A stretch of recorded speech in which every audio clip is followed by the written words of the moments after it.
अभिवादन करतो। व्यासपीठावरील शिवसेनेचे पक्षप्रमुख आणि या देशाच्या राजकारणातले हिरो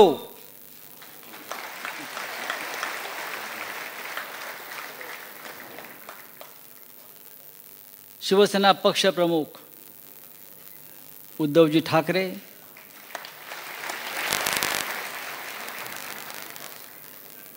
महाराष्ट्र ज्यांच्याकडे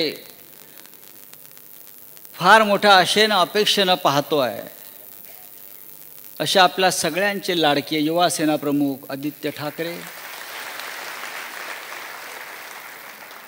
व्यासपीठावरील सर्व शिवसेनेचे नेते, पदाधिकारी, आजचा दिवस ऐतिहासिक आहे।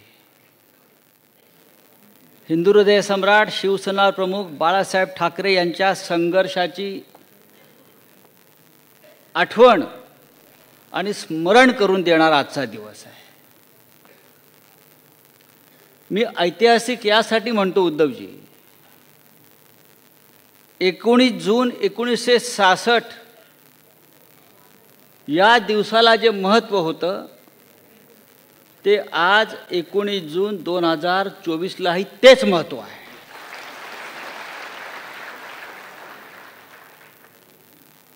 असं वाटतंय की शिवसेनेने फक्त पुनर्जन्म घेतला नाही, तर फिनिक्स पक्षाप्रमाणे राखेतून आपण पुन्हा एकदा गगनाला गवसणी घातलेली आहे। एक ऐतिहासिक विजय प्राप्त करून आपण सगळे इथे आलेलो आहोत आणि त्या विजयाचं नेतृत्व माननीय उद्धवजींनी केलेलं आहे। आता इथे आपण जिंकलेल्यांचा सत्कार केला, तसा जे लढले, संघर्ष केला, हार मानली नाही, लढत राहिले, अशा आमच्या योद्ध्यांचाही सत्कार केला।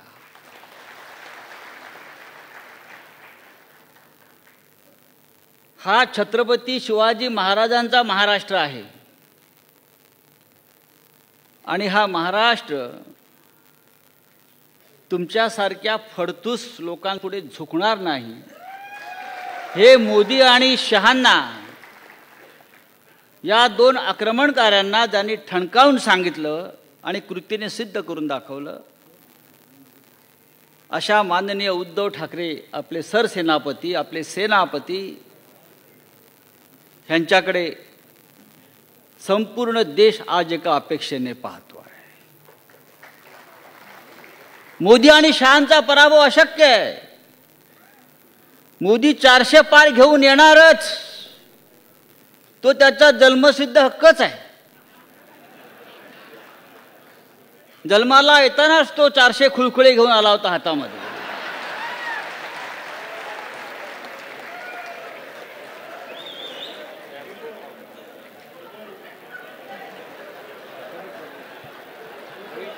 काय म्हटले?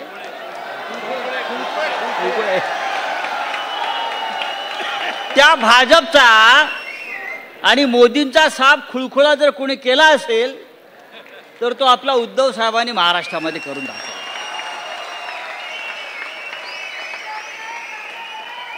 शिवसेना संपवायला निघाले होते। शिवसेना कुठे आहे? अरे शिवसेना अशी संपते काय? शिवसेना संपणार नाही। भगवान शंकरानं हलाहल प्राशन करताना एक थेंब जमिनीवर पडला, त्या थेंबातून निर्माण झालेली ही शिवसेना हलाहल प्राशन करून उभी आहे। आम्ही अनेक हलाहल पचवून इकडे उभे आहोत। तुम्ही आमच्यावरती असे किती अघोरी प्रयोग करा, आमच्यावर काय ते चालणार नाही। तुम्ही किती रेडे कापा। आज तिथे काय ते डोम ना, त्या डोम मध्ये डोमकावळे जमले आहेत।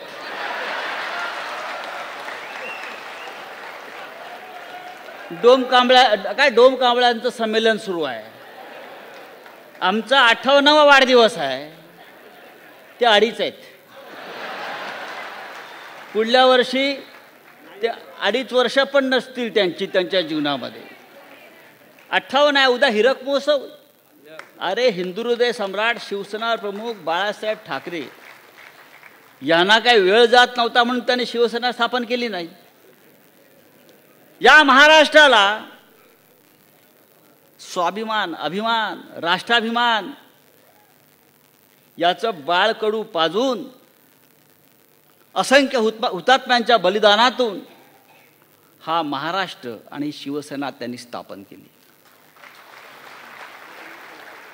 असे कोणी गुजरातचे सोमे गोमे हौशे गौशे नवशे आले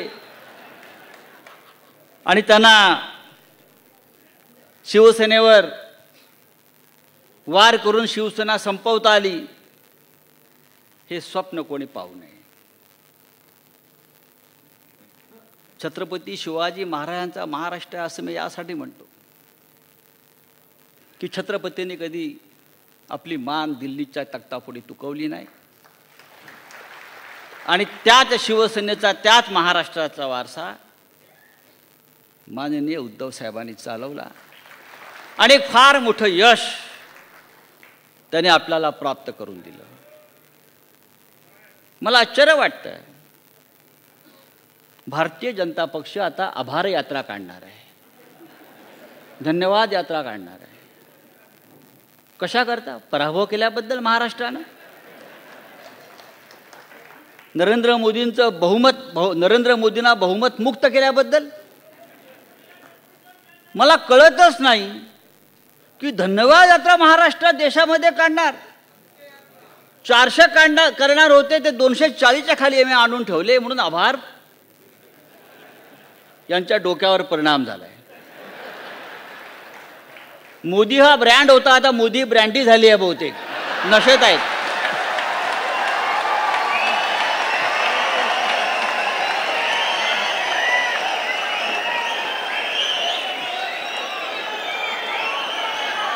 आता ते ब्रँडीचे 2-2 घोटे मारतायत.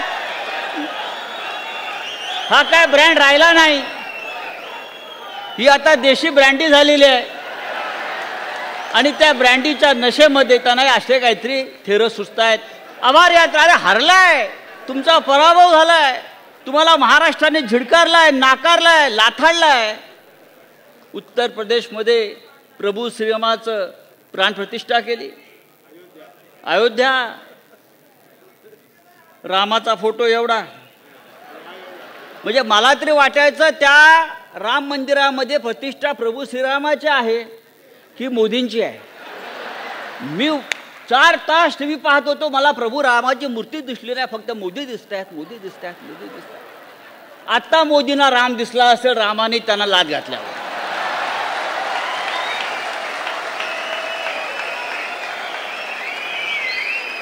या देशाच्या जनतेनं, या महाराष्ट्रानं, या उत्तर प्रदेशनं मोदींच्या हिंदुत्वाचा पराभव केला, कारण ते नकली आणि ढोंगे हिंदुत्व होतं.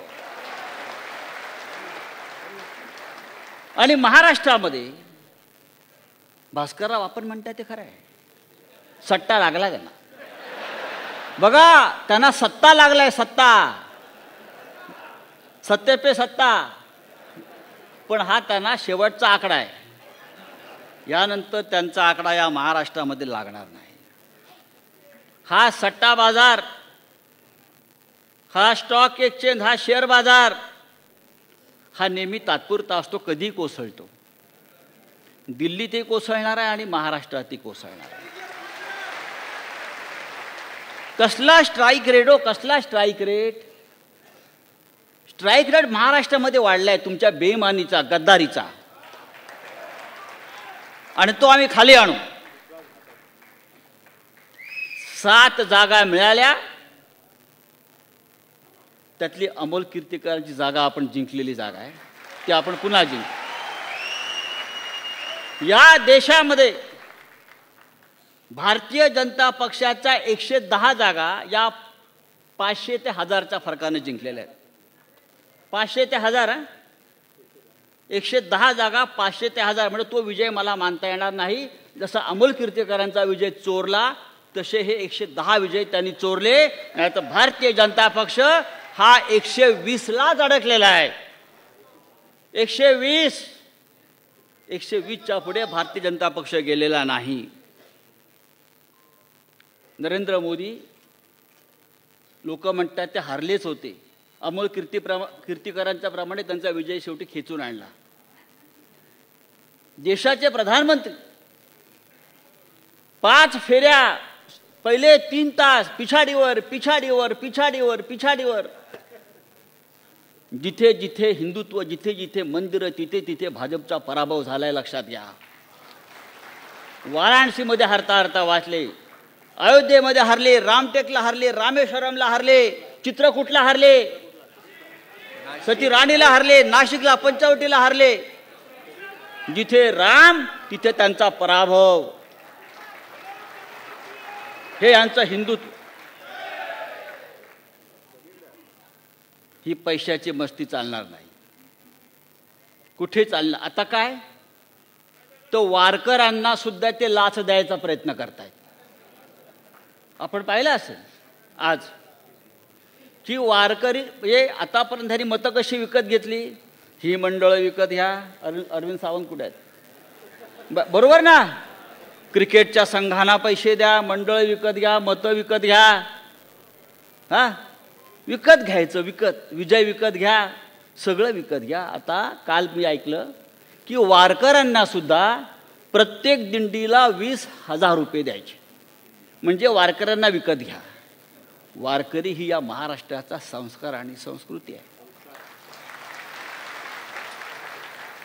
छत्रपती शिवाजी महाराजांना तुकोबा रायांना एक चांदीच्या ताटात नजराणा पाठवला. तो नजराणाही तुकोबा रायांनी परत पाठवला वारकरी म्हणून.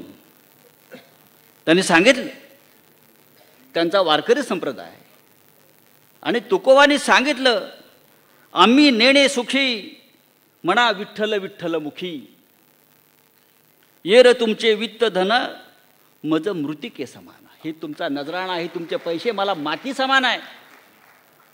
आम्ही स्वाभिमानी वारकरी आहोत. आम्हाला हे राजाचे नजराणे नकोत, आम्हाला विकत घ्यायचा प्रयत्न करू नका. पण या महाराष्ट्रामध्ये हे मस्तवाल सरकार प्रत्येकाला विकत घ्यायचा प्रयत्न करत आहे. आणि त्यांच्या छाताडावर पाय रोवून उद्धव साहेबांनी हा विजय आपल्याला मिळवून दिलेला आहे.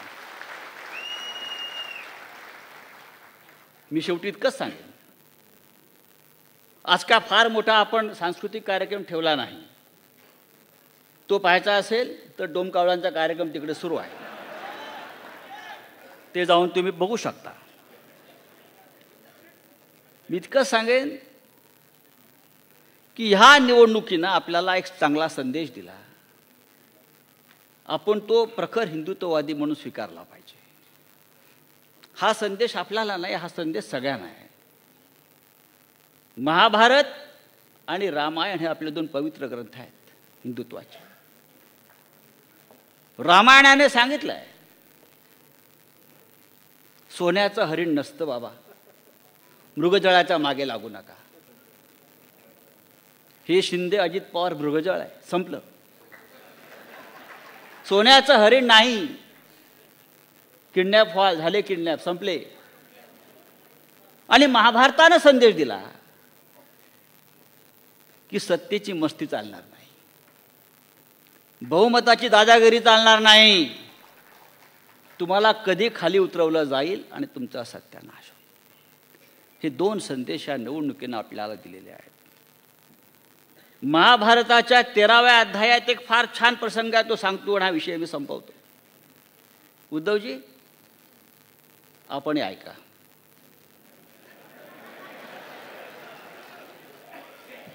महाभारताचं युद्ध संपलेलं आहे,